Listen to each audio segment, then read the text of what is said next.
How many wildlife species are there in our state?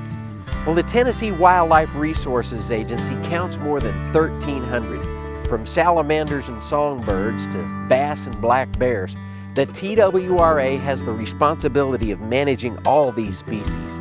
So the next time you purchase a license to hunt or fish, rest assured, you are investing in programs that support all wildlife. This episode will look back at the history of Florida bass in Tennessee waters and how it led to a new state record just a few years ago at Chickamauga. I'm Gabe Keen here in Dayton, Tennessee on Lake Chickamauga, the new bass fishing capital of the South, and I just caught the new state record. In the middle, we'll visit the kitchen at Buffalo Ridge and learn how to cook up a venison pizza. This season of Tennessee Outdoor Journal, we open the cover and salute the men and women who have dedicated their careers to wildlife conservation over the past 75 years. We'll share some of our special stories from years gone by, as well as current work being done by your Tennessee Wildlife Resources Agency. What kind of legacy will we leave when our days upon this earth are gone? Tell me who will carry on this work that we've begun, care enough to be the keeper of the dream. As usual, we'll share a few tips and tricks to enhance your outdoor experience. Let's turn the page. The Florida Bass Program in Tennessee came about as a result of interest among the fisheries folks in Tennessee Wildlife Resources Agency, and also as a result of numerous requests from the anglers in the state of Tennessee. We are in our second year of evaluating the program. We stocked some last year, we've already stocked some this year, and we intend to stock some next year and for years to come. We would like to provide the fishermen with a greater diversity and a good possibility of catching some largemouth bass in the waters of Tennessee. We contacted the state of Florida and asked them if there'd be any possibility that we could obtain some Florida bass fingerlings for stocking in our agency lakes in Tennessee. And we requested about 50,000 to begin with. We ended up with 15,000, although what we requested to begin with would have been maybe an inch to an inch and a half long. What we ended up with were 2.5 to 3 inch long fingerlings. So we went down to Blackwater Fish Hatchery, located near Pensacola, Florida. Our guys from the Humboldt Fish Hatchery went down there and found out a little bit about the Florida bass fingerlings and their program. And early the next morning, around 4 o'clock, they loaded up the fish and took off back to Tennessee.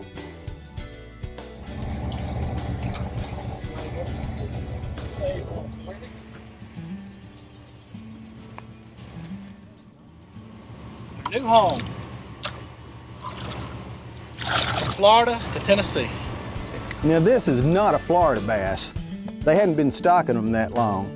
But the hope is that if they catch on, there'll be a lot more bass in Chickamauga, this big, if not bigger. This project here, especially at this level, Chickamauga is really unique in that it's been 15 years of consistent stocking. Like I said, we put over 2 million fish in. We've stocked every year with the exception of 2011.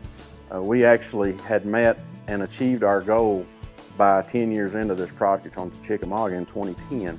Our project goal was to implement 15% of the Florida genes into the largemouth bass genome.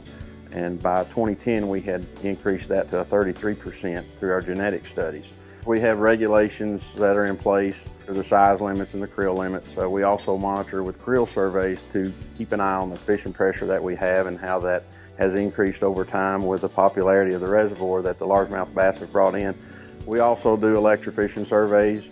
We'll look at the length and weights and conditions of the fish. It tells us a lot about the population dynamics and just keeping a real good eye on that population. Mike says he thinks it's very possible a new state record could come from Chickamauga Lake. Chris Coleman agrees. In February 2012, Coleman was just 16 ounces away from the new state record with a 13.5-pound bass. TWRA doesn't keep official lake records, but... I said, well, is that not the biggest one you've ever seen, Felix? He said, well, yeah. I said, well, I'm calling it the lake record. Hey, Swirl, it's your fish. You can call it what you want to. Now, a lot of people always ask, well, what's the biggest fish that you've seen out there? And we have seen some 8-9 pounders shocking, but most of the big fish that we've been able to look at and do research on have actually been caught by anglers, either while they're just out fishing or in tournaments, and they've been gracious enough to share those fish with us.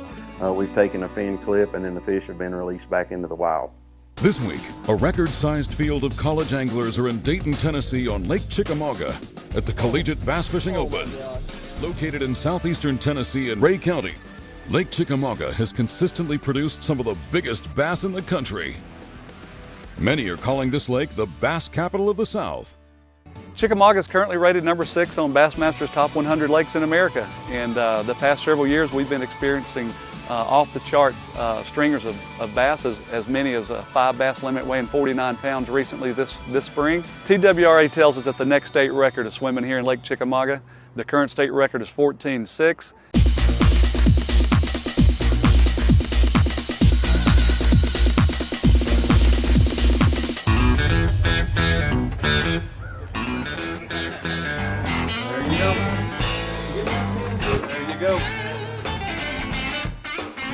I'm Gabe Keen here in Dayton, Tennessee on Lake Chickamauga, the new bass fishing capital of the South, and I just caught the new state record. So Gabe, tell us about the big day out on Chickamauga there a couple weeks ago.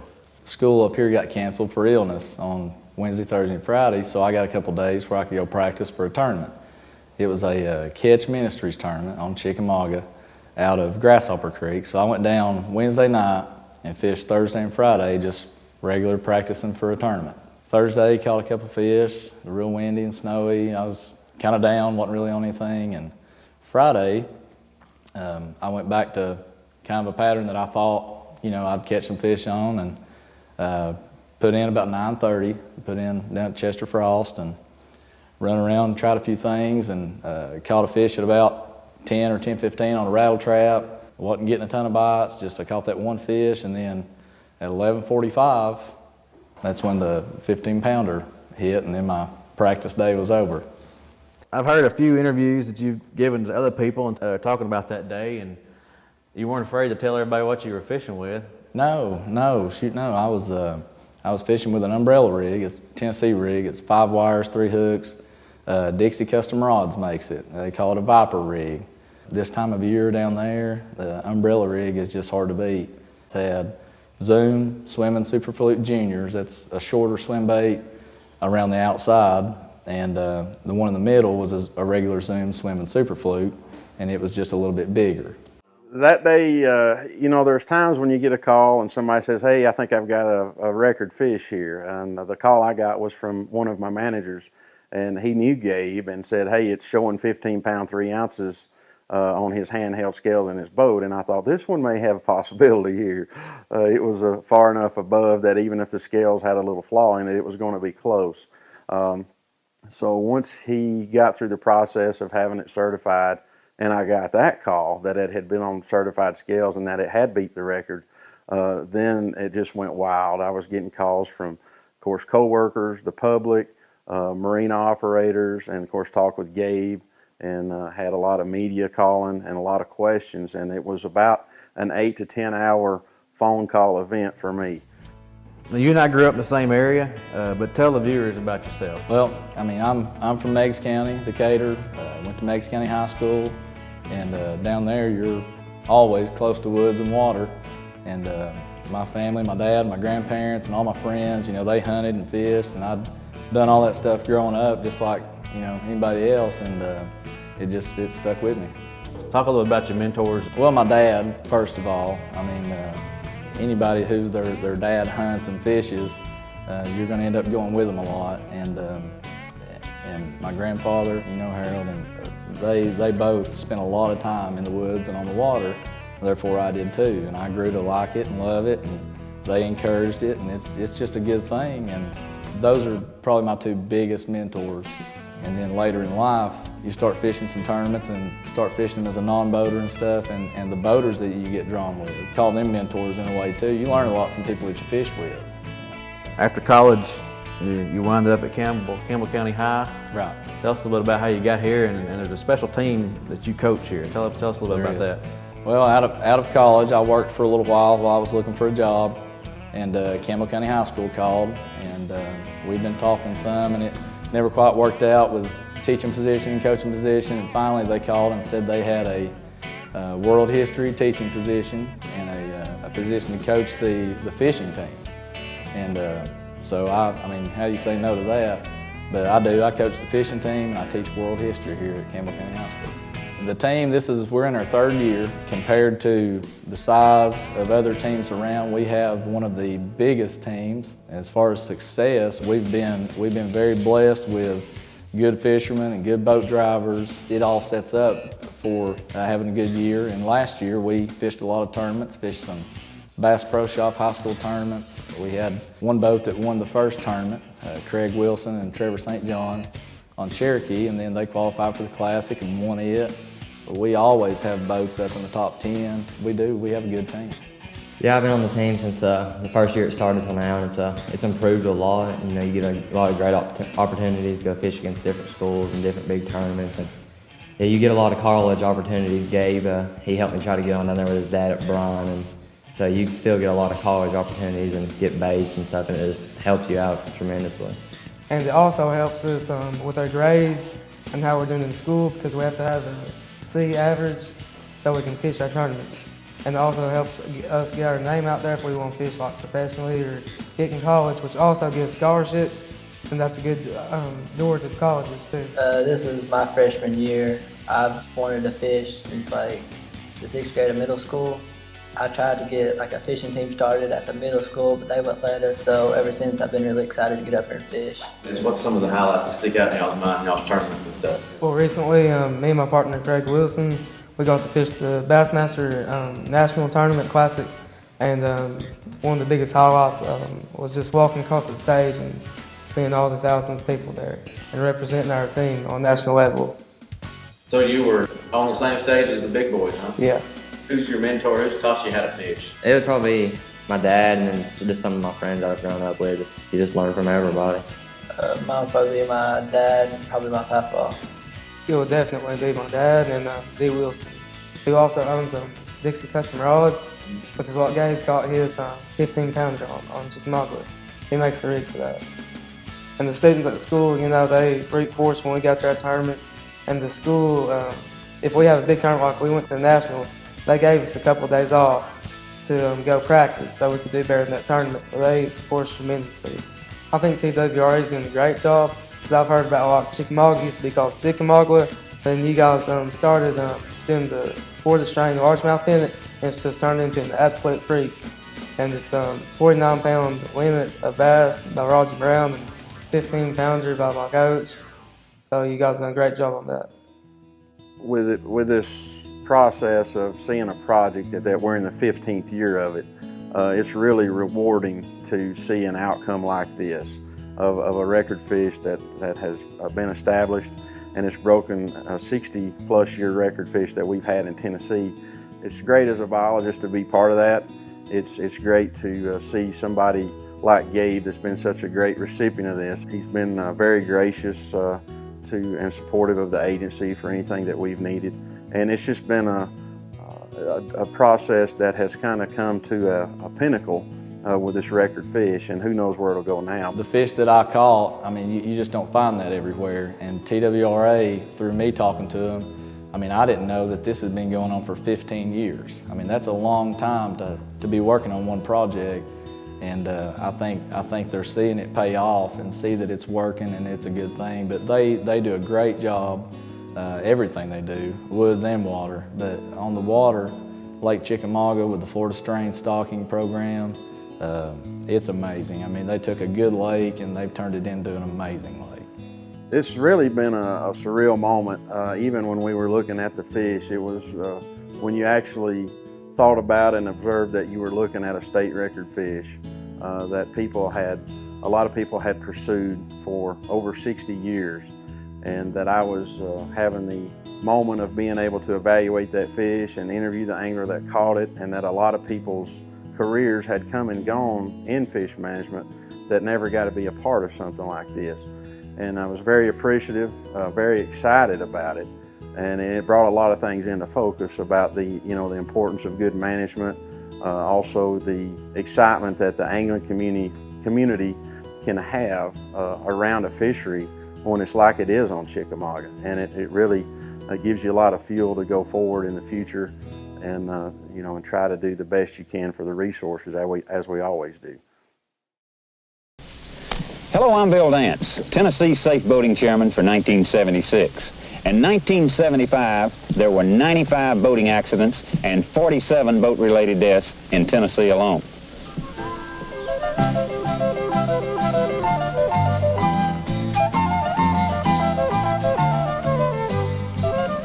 Do as these people are doing and boat safely, and have a good bicentennial boating season.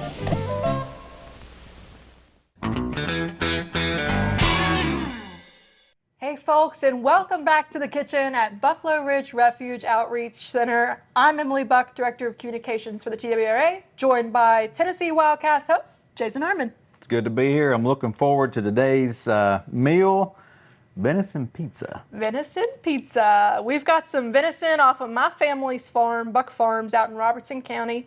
So really excited to highlight some product fresh from our farm. But pizza is one of those things. Maybe it's for lunch, maybe it's for dinner, maybe it's for that midnight snack. It's just always good. Or breakfast. Whatever, pizza, always a good choice. So while I talk about the ingredients in this pizza, why don't you finish chopping up our mushroom here? Okay, I can do it. So I like our mushrooms a little half chop and then back sliced, little bite-sized pieces. So what we've done here, we've got a pizza dough that I made last night. Pizza dough is one of those things that it really keeps pretty well in the fridge. It will slow rise if you prepare it in the fridge. Otherwise, you can get this from the store. You also can make it day of and let it rise for about an hour. But we've got some pizza dough ready to go. And then when it comes to toppings for pizza, really whatever your family likes, there's always going to be a picky eater or two. There's not in my family, but no, not mine in your either. family No. either. So for today, we went with some of my favorite toppings. So I've got our mushrooms here. We've got red bell pepper. Green bell pepper works great too. A charred poblano, also a great choice. That would be good. We've got our smoked venison sausage here. We've got onion. We've got a little bit of garlic butter for the crust. Yeah. Can't go wrong with garlic butter. I'm excited about that. And of course some mozzarella and some pizza sauce. So I like to have our toppings a little well cooked. If you like them crunchier, you can go straight onto the pizza. But what we're going to do is take this sausage and our veggies. We're going to take them over to the stove, give them a very quick flash saute just to get them started a little bit before we put them on the topping. So let's head over there and get cooking. Awesome. Let's do it.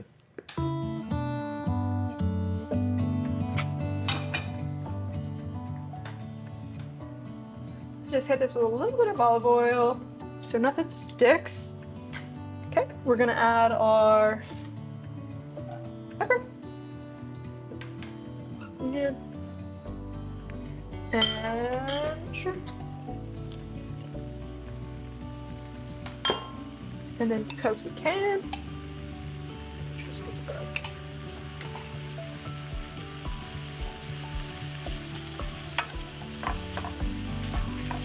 You just cook them down a little bit so they're a little softer, right? That's right. It also lets the sausage get a little bit of caramelization on it. Really just helps cook it the rest of the way. Realistically, the crust will cook faster than some of these toppings, but really it's up to you how you like to eat it. A lot of people would prefer to have this nice and crunchy on top of a pizza. I just like mine a little more caramelized. And honestly, we probably have a little bit more here than we'll actually end up using, but that's okay. We'll have a little extra left over. We have enough crust over there for 2 pizzas. Today we'll just make one, but you would have enough topping really to do both of those at the same time. Yeah. Or if you were in a larger cast iron, you can make one bigger pizza. All right, Jason, you ready to start making some pizza? Let's do it. Are you going to toss it? Well, you know what? I've actually never tried that, and I think it might be a little dangerous to try it for the first time ever on camera. Yeah, better not. Okay, so I've got here a cast iron, and actually this is a large cast iron, and it's actually the one that was made in honor of the Smoky Mountain Gatlinburg fires. Oh. You know, that was a really tragic time for the national park, for the folks of Gatlinburg, for a lot of the wildlife that live up there, and really exciting to see Lodge step up and make a commemorative item for that. So here we go, Lodge cast iron pizza. So we're gonna start with just a little bit of oil in the bottom of this. That's gonna help the bottom part of the crust get nice and crispy. And so we're just gonna spread that around.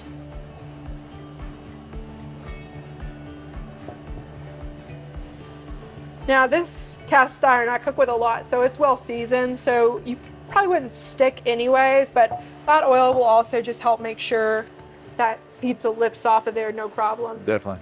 Okay, so next up, we're gonna get our dough ready to go. So again, I made this dough last night. I'm just gonna flour my hands a little bit so I don't stick to it. And do you want deep dish or thin crust? Let's do deep dish. All right. So when it comes to pizza dough, you know, really you can sort of decide how thick you're gonna be based on how thick you want your dough to be. So we're gonna start here with this amount. And I like to just sort of go ahead and get it kind of disc shaped before I go into the pan with it. No tossing. Just kind of eyeball the size. That's right. Now I've done this a few times, so I gotta know what size I'm looking for. But you're gonna start by just spreading it around in your plate. Make sure you kind of get any little tears sort of evened out here. Now what you're gonna do Looks good. is you're gonna flatten more in the middle than you are the edge. And so that's gonna give you your crust to hold on to when it's time to eat. All right. Perfect. Next up, we're gonna take our garlic butter. Okay. And we're gonna go around the outside here. So this will help the edges of your crust get nice and golden. It's also gonna add a ton of delicious flavor. Garlic butter crust. Can't complain. Nope. It's perfect. All right, now while I rinse the flour off my hands, why don't you give us a nice layer of pizza sauce right there in the middle? I can do it. Do you like a lot of sauce or do you like a thin layer? You know, I'm a thin layer kind of sauce. Just because if I put too much sauce, I always drip it onto my shirt. So I like to go a little safer. I'll put a little more in here now. Well, since we're on camera, I definitely don't want to be dripping sauce on myself. Is that close enough to the edge? So that's really up to you. I would go a little bit closer. I think, you know, it depends on how much handhold you want to have. A lot of people take it pretty far to the edge. I think that's looking great. Perfect. And when it's cooking off, it'll even out. It'll get a little level. Okay, here we have actually a pizza cheese blend. So it's a little bit of mozzarella, a little bit of Asiago, just pre-shredded from the store. You really can use whatever kind you like. I also like to use the whole mozzarella and do slices. Oh yeah, little chunks. Yeah. Kind of like a margarita pizza that's you know, a very traditional Italian style pizza. Now I do go really heavy on the cheese, as you can see. And I'm good with that. All right, now we're ready for toppings. All right, just scoop it in. Just scoop it right on there. Make sure we get all of the sausage, right? That's right. The star of the show. Now you said we won't use all of this, but Well, listen, you can pile it up as high as you like. I guess we need a few more veggies in there. That's probably healthy. Okay, that's probably good. Looks pretty good, yeah. And I'll steal your spoon back from you, and I'm just gonna level it out a little bit more.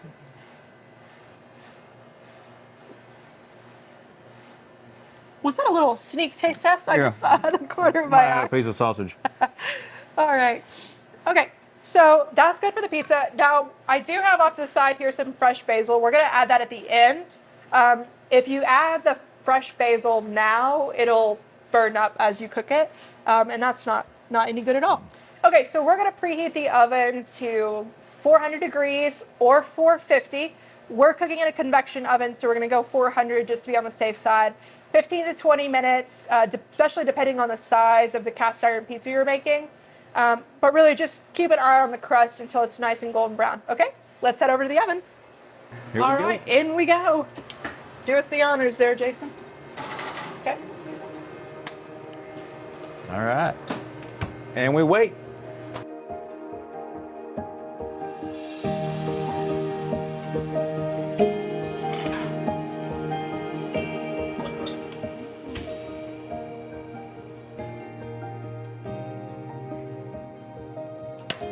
All right. Beautiful. There's nothing like a sizzly bit of sausage, huh?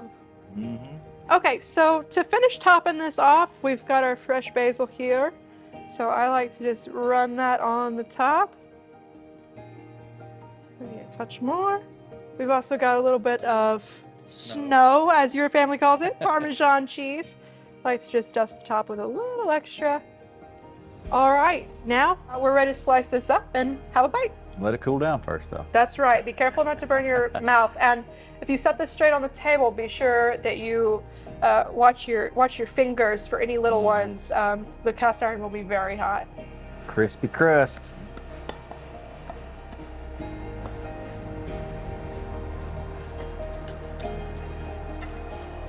Put it on the board. All right.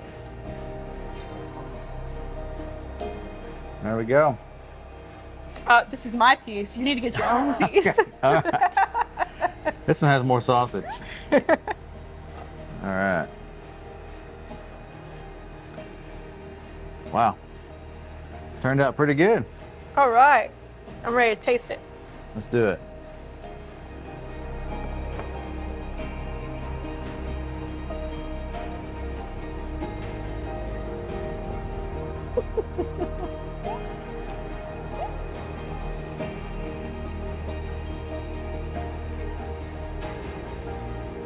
Really good. Not bad. Mm-hmm. Pizza is always good, and we hope that you enjoy this recipe in your own kitchen. From here at Buffalo Ridge Refuge Outreach Center, I'm Emily Buck, Jason Harmon. Happy cooking. See you next time.